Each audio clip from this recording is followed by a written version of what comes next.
कामाख्यानगर थाना मठ करगोला गाँव में एक आश्रम बाबा द्वारा महिला अंतेवासी को दुष्कर्म और असदाचरण करा अभियोग आसुछि। थाना रे एने अभियोग करछंती महिला अंतेवासी। सूचना अनुसार आश्रम रे महिला जनक रही सेवा करने सहित आश्रम द्वारा परिचालित एक भोजनालय रे सहायिका भाव में कार्य करुथिले।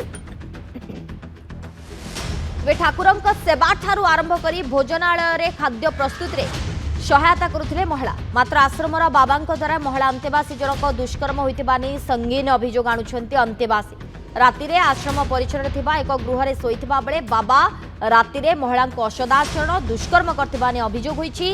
कामाख्यानगर पुलिस घटनास्थल रे पहुंची बाबा को अटक रखी पचरा उचरा करुछे।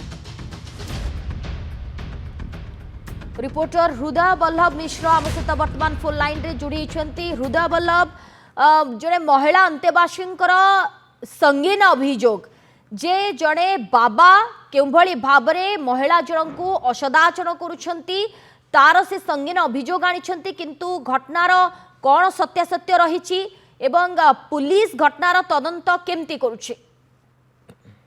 देखु सोनालीन जितेबाला आज एने अभियोग करते संपृक्त महिला अंतेवासी जनक जी कि कामाख्यानगर थाना अंतर्गत मठकला निकट एक आश्रम गत किछि दिन हम रही आसुले से आश्रम ठाकुर नीतिकांति करने सहित से आश्रम द्वारा परिचालित एक भोजनालय सहायिका भाव में कम करते जितेबाला आज एने थाना अभियोग होती पुलिस गुरुत्वर सहित तदंत आरंभ करी वर्तमान पुलिस घटनास्थल को जाई बाबा जी अच्छा से बाबा जन को थाना को आनी उभय महिला को थाना को आनी उभय को थाना अटका जाए अधिक तदंत जारी रही पचरा उचरा जारी रही।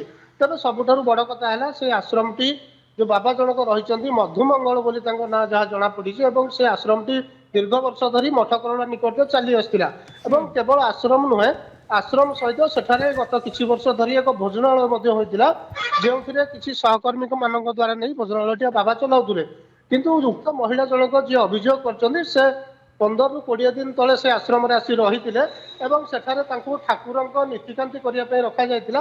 मात्र परवर्ती अवस्था ठाकुर नीतिकांति करने सहित भोजनालय सहायिका भाव कम करने कहुला।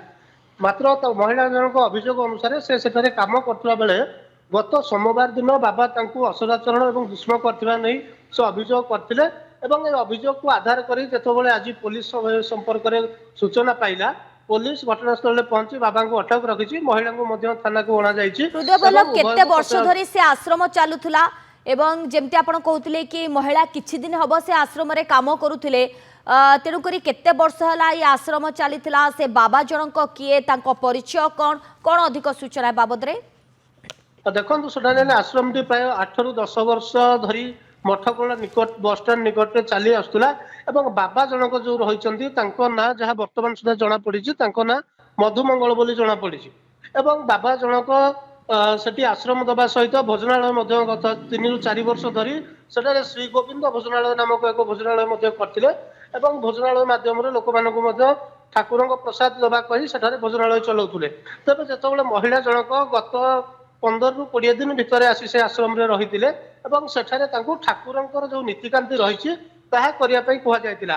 मात्र परवर्ती पर्यायर से ठाकुर नीतिकांति करने सहित भोजनालय सहायिका भाव कम करते भोजनालय जहाँ महिला जनक कहते से रुटी बेलिबा एवं अटा दलिबा भोजनालय रोषे करवा परिवा पत्र काटिबा एसबू कम कर किंतु बाबा जनक दुष्कर्म और असदाचरण कर गत सोमवार दिन महिला जनक जितेबाला आश्रम परिसर एक रूम भितर रही बाबा जनक असदाचरण और दुष्कर्म कर महिला जनक कहते ए संपर्क में से परदिन तुरंत मठकरला जो रही मठकला सरपंच और ग्रामवासी जनते जितेबाला आज पुलिस ए विषय जानवा पाइला पुलिस संपूर्ण घटना को गुरुत्वर सहित नहीं तदंत करुछे। धन्यवाद हृदय बल्लभ आपनक समस्त सूचना पाए। हृदय बल्लभ मिश्र रिपोर्टर कामाख्यानगर संपर्क में अधिक सूचना देउथिले।